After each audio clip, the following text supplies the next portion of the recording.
আজকে বানিয়েছিলাম পনিরের রসা, কলমি শাক আর মিষ্টি কুমড়োর ডোগা দিয়ে রাঁধুনি সোমবার দিয়ে একটু শুক্তো টাইপের। এই গরমের মধ্যে এই খাবারগুলো কিন্তু ভীষণ ভালো লাগে আর শরীরের জন্য ভীষণ স্বাস্থ্যকর। যতটা তেল মশলা এড়িয়ে চলা যায় ততটাই যেন ভালো।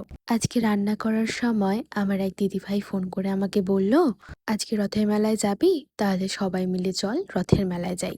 আসলে আমাদের কয়েকদিন থেকে বের হওয়ার কথা হচ্ছিল, কিন্তু আমার ওই বাড়িতে পুজো থাকার কারণে আমি খুবই ব্যস্ততার মধ্যে ছিলাম। তাই আমরা দুজনেই ঠিক করে নিলাম যে একসাথে সবটা তাড়াতাড়ি করে সেরে নিয়ে দুজনে দুদিক থেকে আমরা বেরিয়ে যাব। এদিকে রান্না বান্না খাওয়া দাওয়া সব সেরে আমি রেডি হয়ে নিয়েছি সন্ধ্যের দিকে।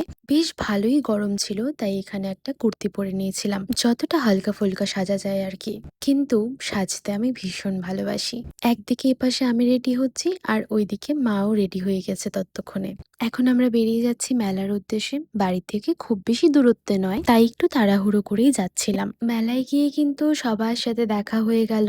আমাদের কোচবিহারে সব থেকে বড় মেলাটা তো রাস মেলা, কিন্তু এই রথের মেলাতে গিয়েও আমরা চারজন এতটাই মজা করেছি যে এখন থেকে রাস মেলার জন্য দিন গুনছি যে আবার সবাই মিলে আমরা মেলা ঘুরবো। আসলে একা একা ঘোরার থেকে না, সবাই মিলে ঘুরতে দেখবে বেশি মজা হয়। আর যদি তাদের সাথে তোমার ভাইবটাও ম্যাচ করে তাহলে তো কোনো কথাই নেই। মেলা থেকে কি কি এনেছি তোমাদের সাথেও এক ঝলক দেখিয়ে দিই। এই দুটো কালারের ক্লিপ নিয়েছিলাম, আরো অনেকগুলো ক্লিপই নিয়েছি। প্রথমে এই দুটো দেখালাম, তারপরে এই একটা মিনি ফ্যান নিয়েছি, এটাও ভীষণ হেল্পফুল গরমের দিনে বিয়ে বাড়িগুলোতেও কিন্তু ভীষণ ভাবে হেল্প করবে এটা। আর মেলায় যাব, ফুল নেব না সেটা তো হতেই পারে না, তাই এখানে আমি 3 রকমের ফুল নিয়েছিলাম। এই রথের মেলা, শিব মেলা এগুলোতে না ভীষণ রিজনেবল প্রাইসে অনেক ছোট ছোট জিনিস কিন্তু ভীষণ সুন্দর হয়। আর কিচেনের জন্য টুকটাক কিছু জিনিস নিয়েছি। প্রথমেই দেখো এই দুটো মশলাদানি।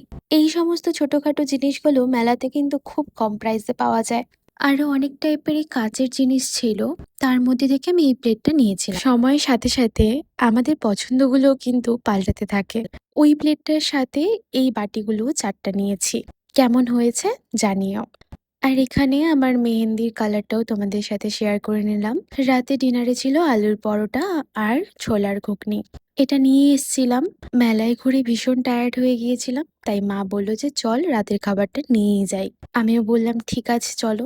এটা তৃষ্ণার থেকে আনা হয়েছিল, কিন্তু ভীষণ ভালো ছিল খেতে। আজ এই পর্যন্তই থাকলো। তোমাদের সাথে আবার দেখা হবে। ভালো থেকো।